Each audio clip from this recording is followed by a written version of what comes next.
আরজিকর দুর্নীতি মামলায় সিবিআই কে শোকজ করলো আদালত। আরো একবার জানাবো আপনাদের, আরজিকর দুর্নীতি মামলায় সিবিআই কে শোকজ করলো আদালত। সিবিআই এর তদন্তকারী অফিসারকে শোকজ করলো বিশেষ আদালত। আমাদের প্রতিনিধি প্রকাশ সিনহা এই মুহূর্তে রয়েছেন আমাদের সঙ্গে টেলিফোন লাইনে। প্রকাশ, জানাও আমাদের। দেখো, আমরা দেখলাম যে আরজিকরের যে দুর্নীতি মামলা, সেই দুর্নীতির মামলার শুনানি আজকে কিন্তু সিবিআই এর স্পেশাল কোর্টে, আলিপুরের সিবিআই স্পেশাল কোর্টে চলছিল এবং তখনই কিন্তু বিচারক জানতে পারে অভিযুক্তদের আইনজীবীর কাছ থেকে যে রাজ্য সরকারের অনুমোদন পাওয়া গেছে। তুমি জানো, সন্দীপ ঘোষ, আশিস পান্ডে সহ 5 জনের বিরুদ্ধে যখন চার্জশিট করা হয়েছিল তখন কিন্তু সিবিআই তরফে জানানো হয়েছিল যে তারা কিন্তু রাজ্য সরকারকে চিঠি পাঠিয়েছেন, এখনো কিন্তু কোনো স্যাংশন তারা পাননি, অনুমোদন পাননি। এবং আজকে যখন অভিযুক্তদের আইনজীবীর কাছ থেকে বিচারক সুজিত কুমার ঝা জানতে পারেন যে রাজ্য সরকারের কাছ থেকে অনুমোদন পাওয়া গেছে, তখনই তিনি কিন্তু রীতিমতো ক্ষুব্ধ হয়ে ওঠেন এবং তিনি বলেন যে তিনি 3 দিন হয়ে গেল আজ পর্যন্ত সিবিআই তাকে জানায়নি। যে কেন এই জানায়নি, তখনই আমরা দেখলাম তদন্তকারী অফিসার মানিশ উপাধ্যায় তিনি দাঁড়িয়ে বললেন যে 27 তারিখ আমরা এই স্যাংশন লেটার পেয়েছি, আজকে 30 তারিখ কেন জানানো হলো না। রীতিমতো কিন্তু ক্ষুব্ধ বিচারক এবং সিবিআই এর তদন্তকারী অফিসারকে শোকজ করা হলো। আগামী 24 ঘন্টার মধ্যে, আগামীকাল দুপুর 1টা নাগাদ যখন এই মামলা শুনানি হবে, 1টার মধ্যে সিবিআইকে লিখিতভাবে জানাতে হবে যে রাজ্য সরকারের অনুমোদন সন্দীপ ঘোষ বা আশিস পাত্রের বিরুদ্ধে যেটা পাওয়া গেছে চার্জশিট করার জন্য, সেটা কেন বিচারককে জানানো হলো না।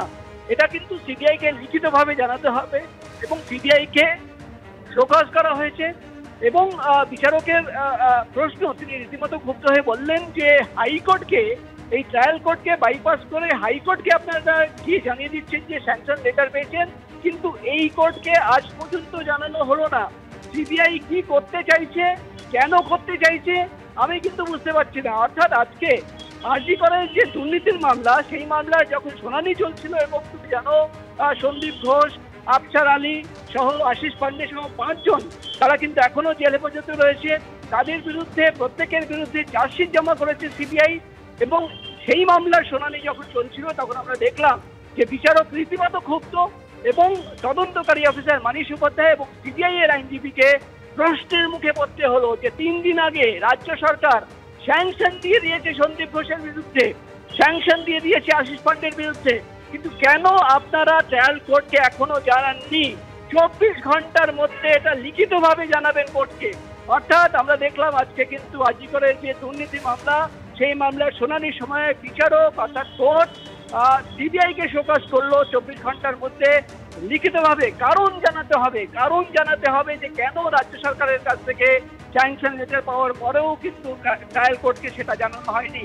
এবং আগামী 24 ঘন্টার মধ্যে সিবিআইকে নির্দেশ, এই মামলা সংক্রান্ত সমস্ত নথি, সমস্ত ইলেকট্রনিক এভিডেন্স আগামীকাল বেলা 1টার মধ্যে কোর্টে নিয়ে আসতে হবে, অভিযুক্তদের সেটা হ্যান্ডওভার করতে হবে এবং দ্রুত চার্জ ফ্রেম করে কিন্তু ট্রায়াল করতে চায় কোর্ট। সব দিনে কিন্তু আমরা দেখলাম আজকে কিন্তু আরজিকরের সেই মামলায় ফের প্রশ্নের মুখে পড়তে হলো সিবিআই এর তদন্তকারী অফিসারকে এবং সিবিআই এর অফিসারদের কিন্তু এবার সিবিআই এর যে স্পেশাল কোর্ট, সেই স্পেশাল কোর্ট শোকজ করে জানতে চাইলো যে রাজ্য সরকারের কাছ থেকে 3 দিন আগে অনুমোদন পাওয়ার পরেও কেন ট্রায়াল কোর্টকে সেটা জানানো হয়নি।